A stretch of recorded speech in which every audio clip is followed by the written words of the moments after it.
Good afternoon, Floss Tube friends.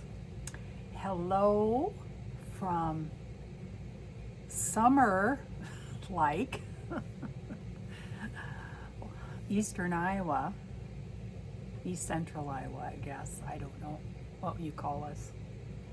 Northeast central. Anyway, we're upper 80s today, which is pretty hot for middle of May.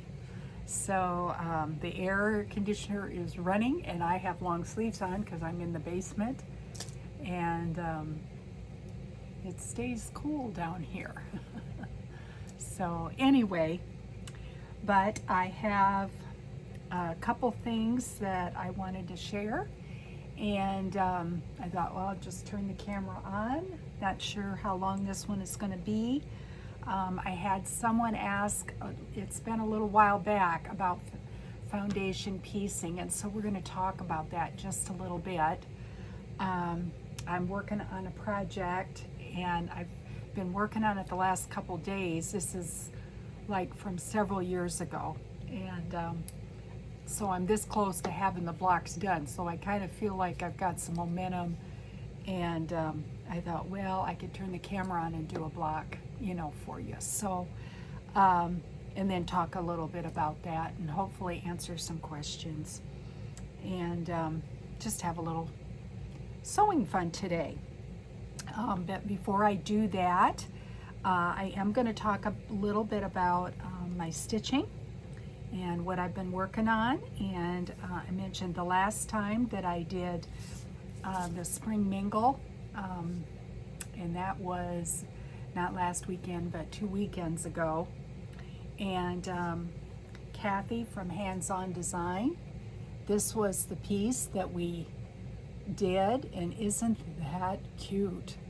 And I'm not necessarily like a collector of bee things. I know that's been popular, but I just love the colors of it. I just thought it was so cute. And those pins, are the pins not awesome? So cute. I'm going to show you those in just a minute. And but anyway, I just after lunch today started stitching mine together. I did the first seam, and it's very interesting. You can kind of see it was a cross shape, the chart was, so it made like a plus sign. And she didn't design all of it to be like mirror imaged, but some of it was. So like these points are, I think, pretty much the same on each one. And then the way you put it together is on those straight back stitching lines. I'm going to fold that eventually. Let me do it sort of so you can see. So that back stitching line is right there, and you whip stitch in each of those across, and then it looks like this. And you can see here how it's going to be made into a pincushion. And look at how that looks. That's the bottom. Ah, how pretty is that? It's just, the colors are just awesome on this thing. Isn't that beautiful? Just beautiful. So, so you can see I've got 1/4 of it put together, and I've got, a little bit of time to, and it's fiddly. I will say that, and you want to be slow and careful because it needs to line up exactly. And I will say on the chart, you want to have your stitching pretty perfect, because you can't really be off very much, or this isn't going to come together pretty like you like. So I have never finished a piece like this at all. So and I did not choose, you can see in the picture, she kind of chose that coral for her seam right there. You can kind of see the coral, And I chose the purple, and then I'm whipping it with light blue. And I like the look of that. So anyway, so I've got a little bit of time left, and then obviously I'll have to stuff it. But that's close to being done. So I will show that to you when I'm done. And then these are the pins, and I just glued on the first side. I've got to put the felt on the back and then trim them. And but aren't those cute? And that's 18 count white perforated paper. So how cute to make your own pins. I mean, seriously. And they did not take me very long. I did those watching TV one night, and I think I did them, I don't even know if it took me a half hour. Takes longer to change colors on your, change of floss colors. So I've got to put there, you can kind of see the backs. I've just glued them to some flat pin backs. And so next thing, I'm just kind of letting them the glue dry really, really well. Oh, and thank you, Diane, for this pin cushion. My friend Diane sent me that. I love that. That was my first drum pin cushion. Never had a drum pin cushion before. So that was such a nice treat. And then this morning, I just thought, I like to do paper stuff too, junk journals and stuff. And I make cards like for my grandkids and kiddos for special things. And we've got a graduation this weekend. So I thought I would show you her graduation card I did this morning. I'm thinking about cutting out a silhouette of a runner. I don't know if I can do that small enough without it being too fiddly. I'll have to look and see what they've got. She's a track person, and we're right in the middle of tomorrow is districts, and she's a 3-time state qualifier, and she's going for her 4th year. So we're hoping for that for her tomorrow, and we'll know tomorrow night. So anyway, and then there's the inside. It's embossed, and I haven't done any writing yet in there. And then here I had to make a fancy envelope too. So pretty cute. Inked the edges, black soot, and like I like to do. And so anyway, that was this morning's little paper project that I wanted to get done. Her party is this weekend, and so I wanted to get that crossed off my list. And then I'm working on, I had started this on my hair. I shed hair all the time. Absolutely drives me crazy. Anyway, I had started this right before I decided to do that spring mingle thing. So I stopped because I wanted to get that done and finished when I could watch the video. Although I haven't gone back and watched. I have directions printed out, and they're really pretty darn good. So anyway, but I had started this just prior, because from now on, I'm pretty much going to be doing patriotic stitching. So I started this. I had this from last year that I hadn't gotten done. And this is Primrose Cottage, Patriotic Quaker. Many of you have done it. And this was just on a scrap that I had. And it is going to fit, I counted. But that's as far as I've gotten on it. And like I say, this is a scrap of fabric. When I do these littles, I just go back through my fabric and kind of pick something that I have the size and kind of like the background of, just to use stuff up. And So right now, that's really all I'm stitching on. I've got a whole little stack of patriotic things I'd like to do, so we'll see what comes up next. And then I'm on the lookout for a Revolutionary War type piece to commemorate, is it the 250th? Is that right? I think it is, of the Revolutionary War. And I'm pretty sure I've seen one piece that I really like, but I'm kind of holding off to see what other designers come up with here, because I think they're going to be coming out with some stuff. And I want to pick a piece that, like, maybe I'd start this year and then have it done, you know, like by next year. So anyway, so I'm working on that. And this is on my flag bag. I've showed you that, I think, before. And that was, oh shoot, people in Utah. The name just, isn't that, the name just went just like that. Gone. And I should know what it is. It'll come to me later. So anyway, okay. I'm going to work on, here I'll show you some of the ones I've done.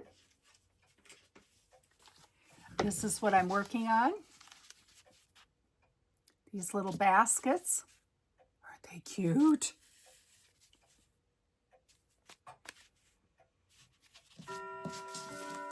I'm doing kind of a variety of backgrounds. Some are busier than others. And this is the pattern. Big little baskets.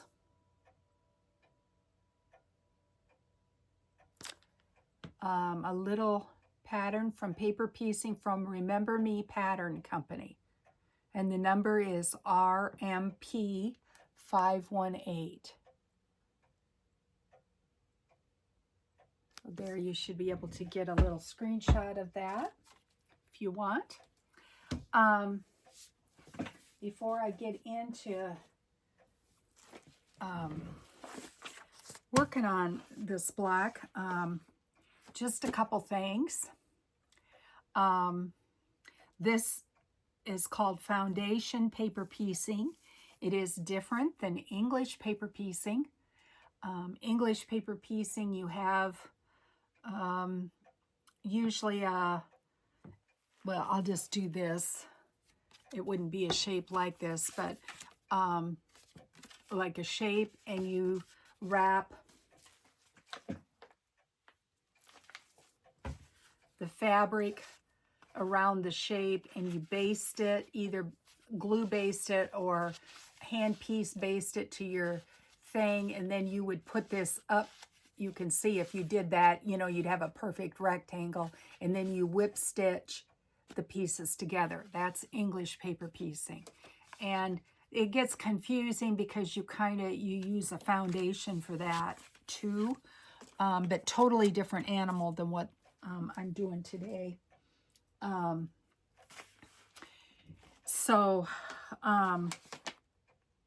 then you've seen me do foundation piecing where, like, I have a plain, like a base of some kind, muslin or whatever, and then like I do strings across it. Although I haven't done it on YouTube, I've done this on Facebook Lives, but not on YouTube.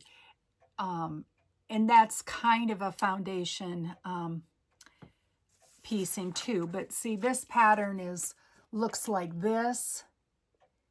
And then, you know, we're going to sew in a sequence, and the fabric's going to be on the back side. We're going to sew where these lines are. So this is different even from that. So all these terms get kind of used interchangeably, and they're really not, if that makes any sense to you.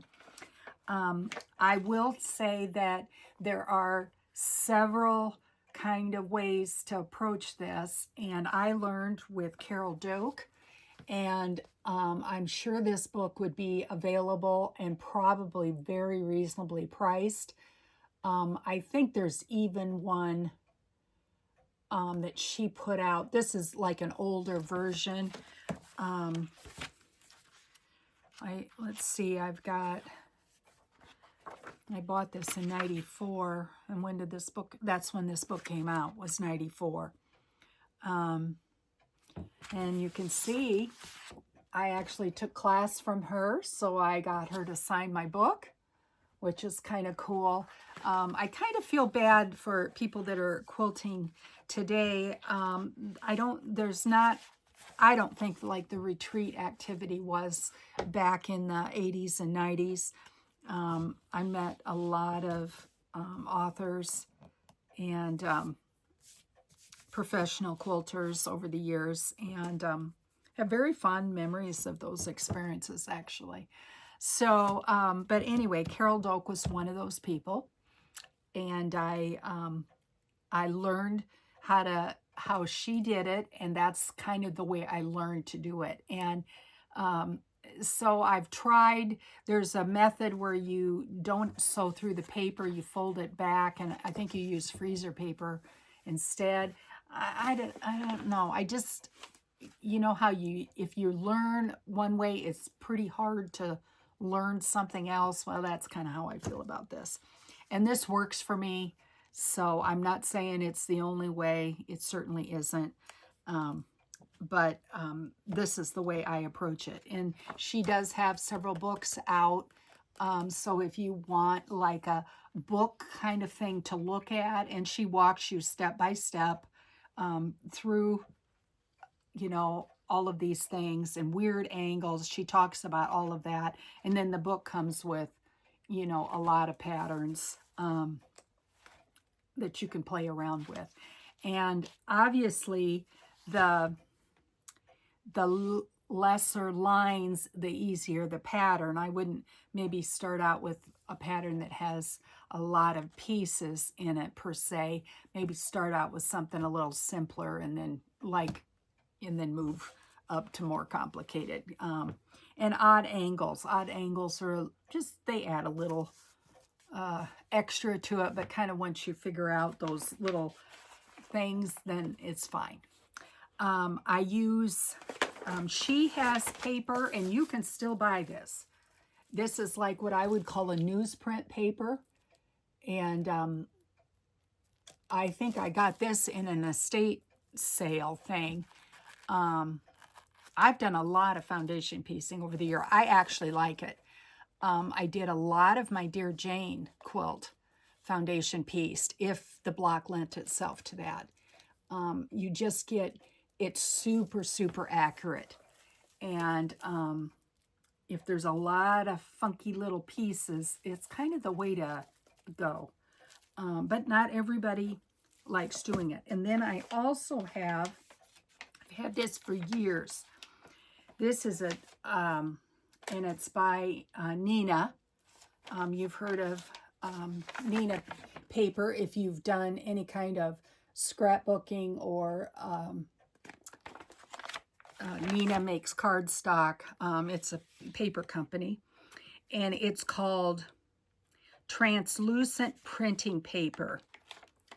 And you can see I've gone, this was 500 sheets, and this is all I have left of it. So I have gone through a lot of this. And it is 64,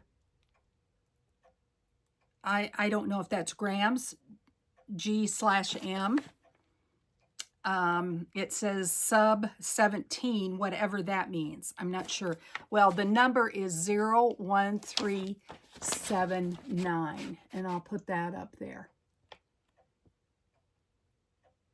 And I'll try and put this in the description too. I'll try and add some of this stuff in the description box. And it is, so you can see through it. So it's nice, so you can tell if your fabric is covering the line. That's kind of the advantage of that. And so I like that paper very much. Now, this I did on this newsprint. It is fine because I just hold it up to the light and I can see if the fabric covers my spot that I want to cover. So, and you can use like copy paper. It's maybe a little harder to tear away. These products tear away really quite easily. And then there's probably other things you can use, but those are kind of the things that I have used quite a bit of. So, okay, let's get started here, and we're going to make a block. And a couple things I guess I could say that you might want to have if you that I think are helpful, and particularly in this method, is an add a quarter ruler, and it's got a lip on it on the back side, so like it goes against this edge. Now you're going to see on the block I'm doing today, only because this block is very tiny, I'm going to use the add an eighth ruler, where it adds, there's an eighth of an inch instead of a quarter of an inch. But I would not suggest that for a beginner. For beginner, you want to use the add a quarter. And they have this, I have this in a 6-inch, this is 6-inch length. And then there's a 12-inch, I'm not quite sure where I'd put that, but there's a 12-inch length too. But a lot of times I'm doing small blocks, so this is what I need, is that size. And then I use just another small ruler. I've got an OmniGrid here. I like that to trim up my blocks. It's just the perfect size for that, so I have that. I like these kinds of scissors because it goes right up against my sewing, so I can clip the threads. So I really like these curved scissors. I use a small rotary cutter and then a glue stick. And I think that is about it. And then Carol, at one of the workshops I took, she had us, I think this is the block we made, and then we made into like a tool holder. So all of my stuff for foundation piecing, I keep in here. And so when I know I want to do that, I just get this out, and I'll show you, it rolls up like a little roll, and then you tie it. And so all my stuff I keep right in there, and then it's always together. And then it's a nice little memory of the workshop I did with her. So anyway, oh, and a postcard. We're going to use that. Well, I'm going to move the camera down, and we're going to get started.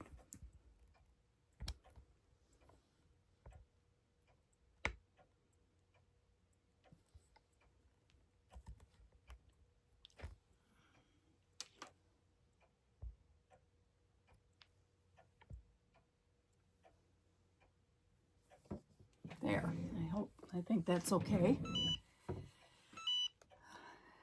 Alrighty. Well, for starters, I know because I've done this pattern so many times, these circle things are my background. And on this block, I'm going to use, this is my background, and then this is going to be my basket. Okay, this red. Only because I've got one, I want to repeat red one more time. I've got a couple blocks with red in them, and I want to make sure I have 3, just so it looks balanced to me in this quilt. It's not all totally pastels. So anyway, okay. So for the background, I need some of this. And actually, I'm just gonna cut this off, like right there. And I need, and this is where you do just a tad bit of measuring. I want to cover space A, or number 1, which is right here, this triangle. So I need something around 2 inches high. And I can tell here by this little shape, this will work just fine. And this is the only time I use the glue stick, is the very first one. And I'm going to put a little bit of glue behind number 1 here on the back. Just like this. Just a little bit. And then I'm going to set that down. And that's just to baste it in place. And then I am going to look it up in the light. I'm going to pick it up, and I looked in the light, and it's covered just fine.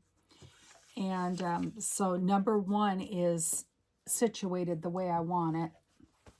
And number 2 is those handles. So we need, I think we need about 3/4 of an inch will do. So I'm going to cut off a strip here.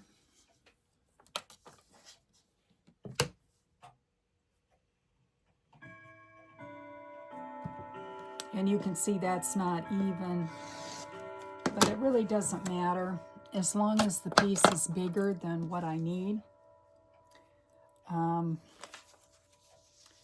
So I am going to go on to piece number 2. So right now I've got my fabric. Remember, the fabric is going to be on the reverse side of your paper.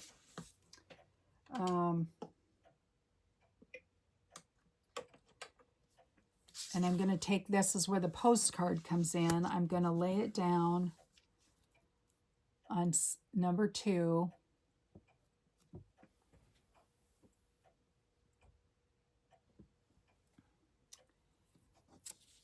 And on that first line between the piece number 1 and piece number 2, I'm laying the postcard and I'm folding it back. This is where it's kind of nice to have no pin, and it's glued, okay? Now, I'm going to use this add an 1/8. Now, if you're just doing this, you're going to want to do the add a 1/4. But see, I don't want extra seam allowances here. And these pieces are little. So there I made myself the line I need to use for my stitching here. And I am going to see here, I may have to cut another strip because this maybe is too skinny down here. What I don't want to do is not have enough. Yeah, that's too skinny down here. So that's all right. We'll just cut another strip. So I'm laying this down, that cut edge, and I can see when I lift it up, the light shines through, that when I flip that back, it's going to cover piece number 2 on the other side. And this is where you go to the sewing machine. I don't add pins. Now, I'm not going to say occasionally I have a fabric flip, but I try and be really careful how I, bring this into the sewing machine. And I'm going to start several stitches before the line and go several stitches past the line. So when I cross over with another seam line, it's going to cross. And I'll show you that in just a second. Straight stitch on my sewing machine, 1.5. So I make the stitch length quite a bit shorter. And that's so that you can tear this paper away just super easily. It comes right off. I don't back tack. You don't need to. And then I'm gonna, excuse me, I'm gonna clip the threads.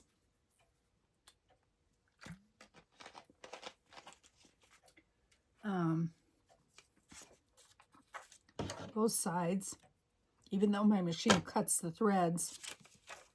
Okay, I'll show you.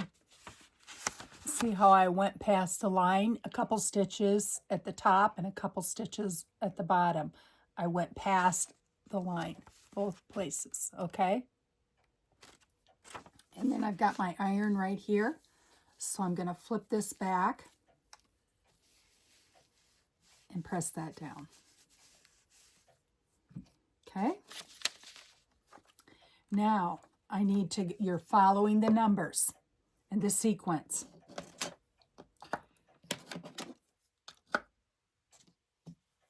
So I need to go to number 3.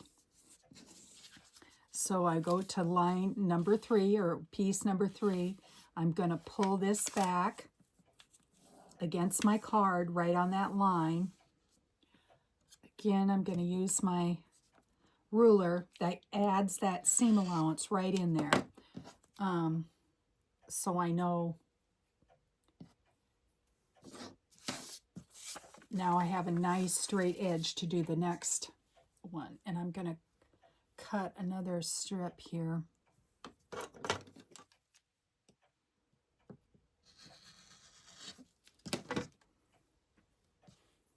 And you notice I didn't use a ruler. I mean, I could make a straight enough line just to do that. And again, I'm going to lay this down.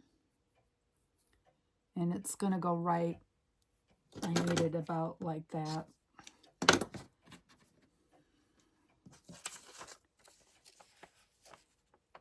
And I'm going to lay it down right at that line that I just trimmed. So again, it gives you right where you're going.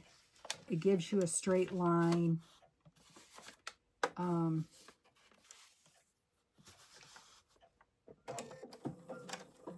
Again, a couple stitches before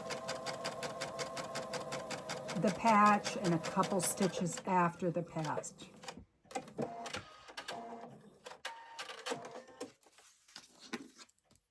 It's very repetitive. And I would suggest you do something where you have to do, multiple blocks so you get a rhythm. And even when I went back to this project, it takes a minute, because I hadn't done it for a while. But once you kind of get into the rhythm of it, it's kind of somewhat mindless, kind of. Okay, so there I've got, you can see where I'm going with the handles. See, I've got this part right there, okay? All right, so we're going to flip it over, and we've got number 4 and number 5 to do. Now, yes, they're in numerical order, but they're also mirror image. So it doesn't matter which one I do first. It's not going to matter. Either way, I can do either one. And typically, a lot of times I do 5 first because I'm already on this side of the pattern working. So I've got a nice little ruler holder. I've got these all over. My dad made these for me. So I've got them everywhere. So when I'm working and I'm using rulers, ruler, I like having it nearby because I can just stick my piece in there and it's close and it keeps it off my, actually where I'm working. Okay, so we need a background for this, which is this fabric. And I do need to, I think I need 2.5 inches basically. Yeah, every bit of that. So let's see.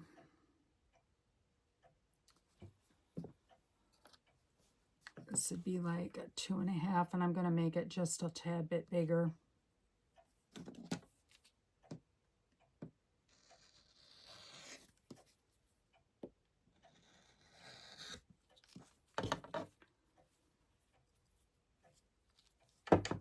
This fabric happens to be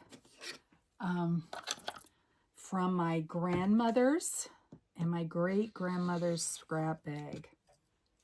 Oh, I should show you. I'll try and remember to show you at the end. It's over here. It'd be easier to do it when I don't have the camera tilted down. I should have done that before. You'd probably enjoy seeing that. It's, and I've sewn out this for years. I'll never use this stuff up. And then I've got yardage besides. So I have a nice vintage collection of 30s, 40s, 50s, 60s. You know, it's a range of years, just like our scrap bags are, you know. So, whoop, I'm on the wrong side there. I haven't trimmed that one. Okay, and here what I like to do on these triangles, this is where it gets tricky, and sometimes you won't cover what you need to cover. So I lay it down and I flip it up, and I make sure that I'm covering what I want to, and this point is going to cover the point of the triangle. And this looks good. So, and on this, I'm going to go to the outside of the seam line and come in across the seam, because now we're to the outside edge of the block. And I want this piece to go out to that seam line, because that's how I am gonna, you know, put these blocks together. I have to have, you've got to have seam allowance out there. If you see, you know, I've got fabric out here to the edge, and then you can see my seam allowance, and that's how I'm gonna, you know, put stuff together. Okay, so we're gonna flip this back. This is going to be a cute block. I had to get in my second basket because I wanted a variety of things, and I was running out of variety in the basket I'm using. And this was in, for those of you that have Lunenburger, I have a corn basket overflowing, and then I have an apple basket overflowing. Fruit basket, large fruit. Large fruit, that would be the correct term.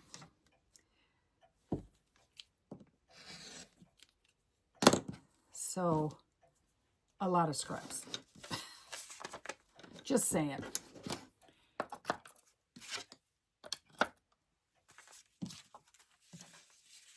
Okay, so now we need to do the same thing here.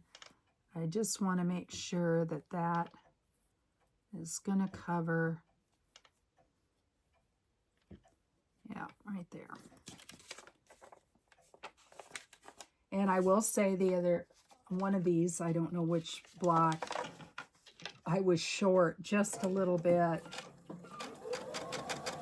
I just, instead of taking it out, I just added a little piece to the, you know, where it was short, made a straight edge and added where it was short, and then trimmed it. I don't think you'd ever see it. Now, some places you couldn't do that. You know, it might be really noticeable, but on something like this, I don't really think, oh, that's adorable. I love working with older stuff, as you well know.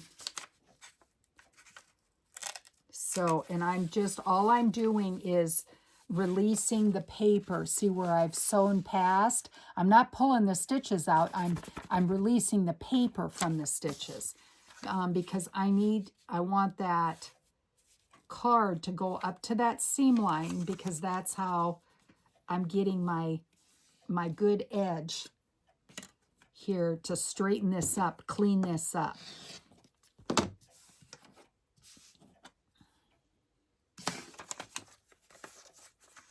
Okay, so now we're down to the basket, and we need,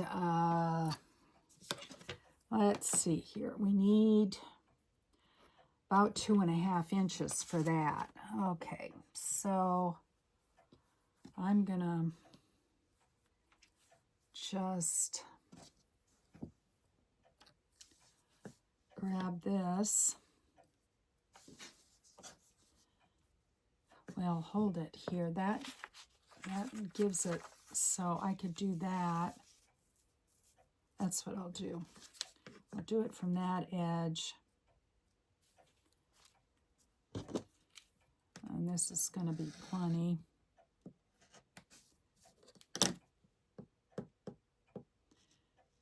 And I'm going to kind of taper it down. So you see, I kind of made the shape of what that basket is.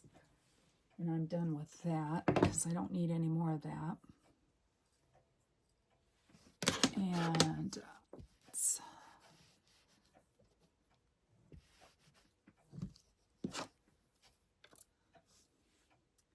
And you know what? I'm going to straighten this up. It's a little wonky up here at this edge. Just straighten it up just a little bit. Okay, so right sides together against that line that I just cut. And now this time, because of I'm making the base of the basket, I'm going to go clear across.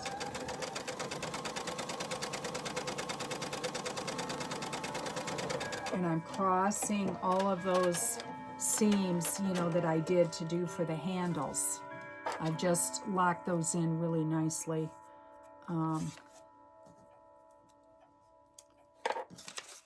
Cross them so they secured them well. Now I flip this down. There you can see how that's gonna look. And again, I've got mirror images on this side, so it frankly doesn't really matter which side I do. Now that you kind of learn by doing it a lot. Some things it makes a big difference. You should go in. So you really, as a beginner, should go with the sequence.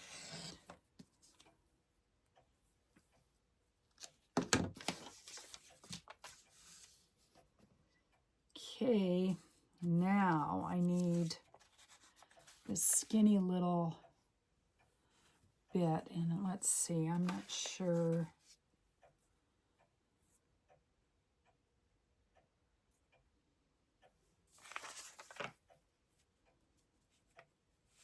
I guess that would work. I could get part of it out of there. Just going to straighten that up. And I'm going to do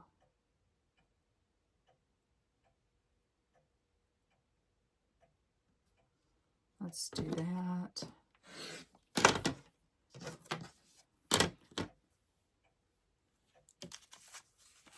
That's plenty.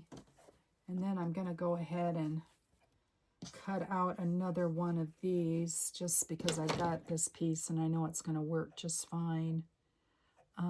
Now I'm making a mirror image of this. So I've got right sides together.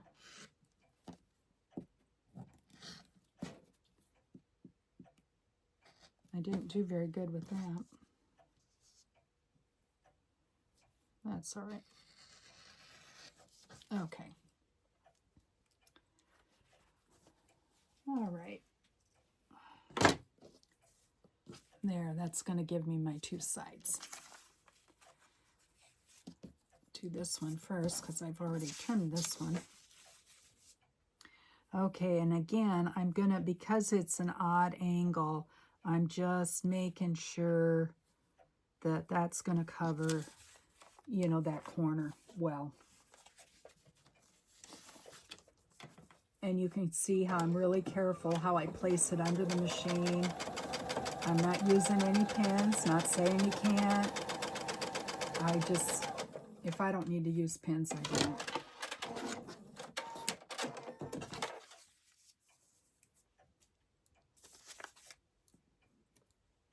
And see, it's still, look at that. I would have never guessed. And that is out there in the seam allowance, so I'm not going to worry about that. But I'm going to clip it. It did flip on me, and that does happen. And if it does, you just pick out the stitches and just stitch over it again. Okay? It's not the end of the world. And I've actually taped my pattern back together and stitched, completely taken something out. And stitched it again. I've done that. Doesn't matter. The only time that you really screw up one of these things that it can't be fixed is if you cut off what is the seam allowance. That's kind of a block wrecker. If you accidentally get all the way to the end, and instead of cutting, you cut right on the seam line, and so till you take that away, you can't recover that. You have to make it over again, because your block is now a 1/2 inch smaller, and yeah, and I've done that. So don't think you're the only one. You're not. It happens. It happens. So this is my last piece here. And then this block is going to be done.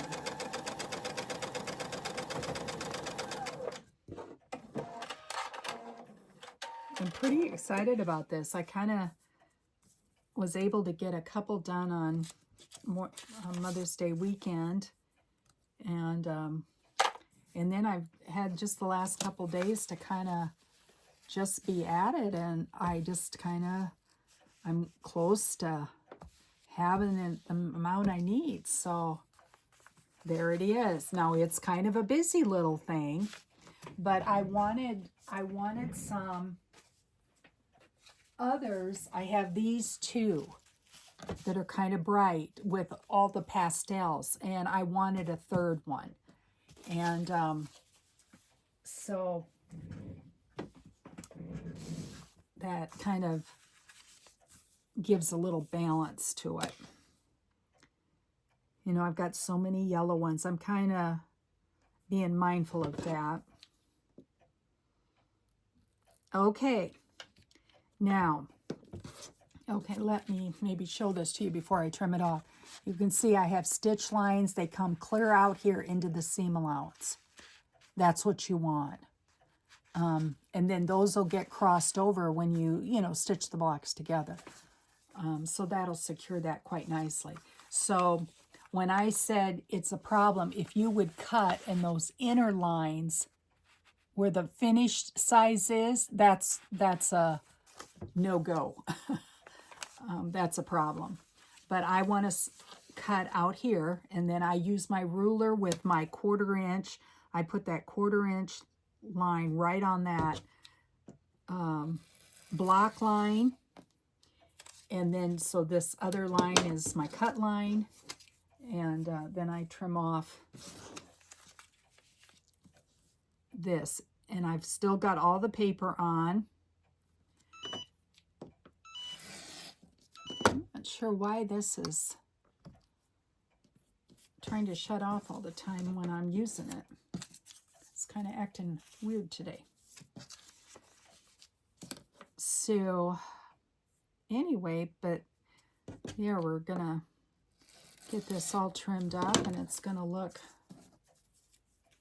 makes it look all finished, you know. And you can see where some of this paper is already starting to come. See, I didn't push hard enough right there. Is starting to come away here on where these intersections are. So this paper comes off just really easy. I don't want to do it, but you can kind of yank on the pieces. And I won't probably do this till since these are so tiny, I'll probably kind of put it together and then take the pieces out when it's kind of pretty much put together. But isn't that cute? Ugh, they are so cute. Of course, I like little. And I'm not going to lie, they're a little fussy. But so stinking cute and so doable with the paper. To make those little tiny, if you had to actually piece those, yeah, they wouldn't be fun. They would not be fun to piece. I'm just saying. Here, I'll show you. Here's one basket of goodness.